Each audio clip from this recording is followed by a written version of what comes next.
And I feel like you're always saying like now you focus, obviously the legal stuff is one thing, but I think the product side, and that's also where I kind of want to start with. Sure. One of the things that I found really cool, and I think it also fits into one of the hottest narratives these days, which is obviously restaking, is the alliance module, right? Which basically allows chains to kind of mutually, basically it's a form of interchain staking to kind of mutually strengthen relationships. Can you maybe walk us through like kind of what alliances, how it works, and how chains can form alliances with each other? Yeah, no, Alliance is like this. It's an incredible tool. And just so people know, it's just an open source module that anyone can implement. So anyone can use Alliance without, there's no value accrual mechanism back to Luna inherently built into it. And it can do a lot of different things, right? Like the original pitch for Alliance was, you can deploy this and you can build kind of, it was never really meant to be a security tool. It was meant to be kind of like a tool for economic alliances or really any kind of alliance. And so the idea was, if you implement Alliance, you can now you can whitelist and bring in liquid staking tokens from different chains and use them to help secure your chain as well. And without getting too far into the details, you can take you guys can look up what the take rate means and the reward weight, and you can like incentivize the type of liquidity that you want on your chain using excess staking rewards.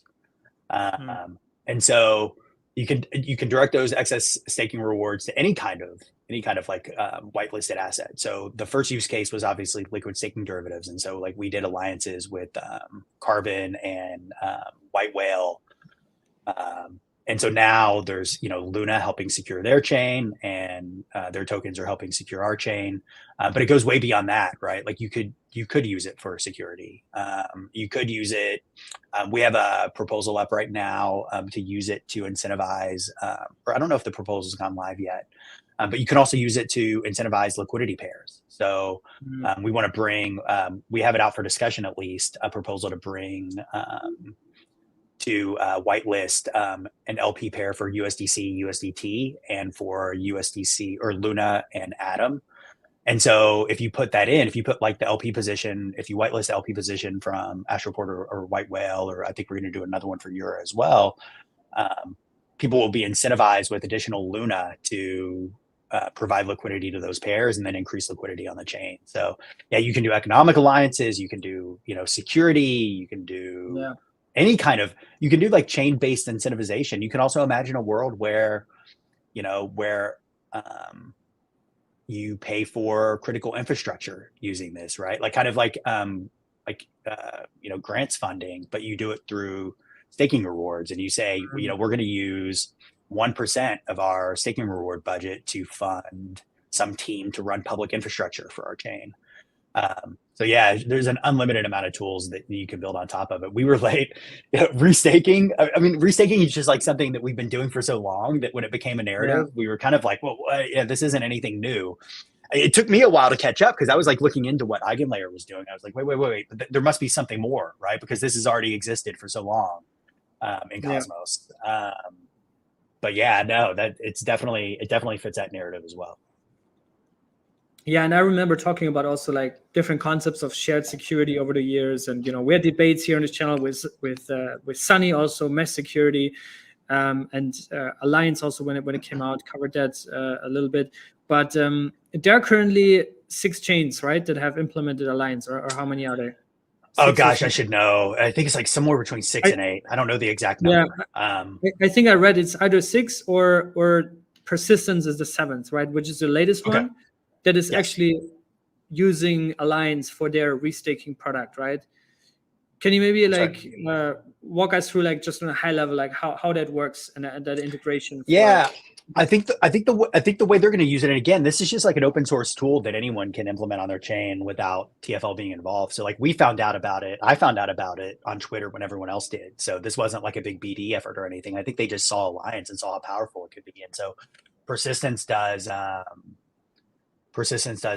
liquid staking derivatives. And so the idea I believe that they're going to use it for is they're going to create baskets. So you could create like a basket of, if you want to use Atom, for example, to secure part of your chain, you could create a basket of multiple different liquid staking derivatives and and then someone could whitelist like that persistence basket or any persistence asset basically and use it to secure their chain.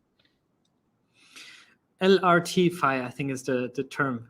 Liquid restaking tokens. Is that what we're calling it? I can't keep up, man. That's what we're calling it. I've got a lot going on. I mean, I think, crypto is obviously, I think on a higher level, it's a lot about like narratives and timing the market, right? Especially in a noisy bull run, which we're probably headed into in the next year and a half, whatever. So I think, everyone's talking about eigenlayer restaking, ETH restaking coming into going live. I don't know what's the TVL. I think it's like 10 billion or something already. Huge numbers. So I think whenever eigenlayer launches their token, like crypto Twitter is going to be full of restaking maximalism left and right. So I think persistence is really well positioned, and making use of the alliance model. I think could also attract other chains to implement that and to experiment further with that module, right? But it's mostly it's predominantly for Cosmos chains, right? It's a Cosmos SDK it's module. a Cosmos SDK module, and like so, for us, Alliance was built. This was all Doe came up with this before he left, and he called it his like a toy, right? Like Doe would occasionally talk about being a toy maker. I'm less of a toy maker. I'm more of like an application developer.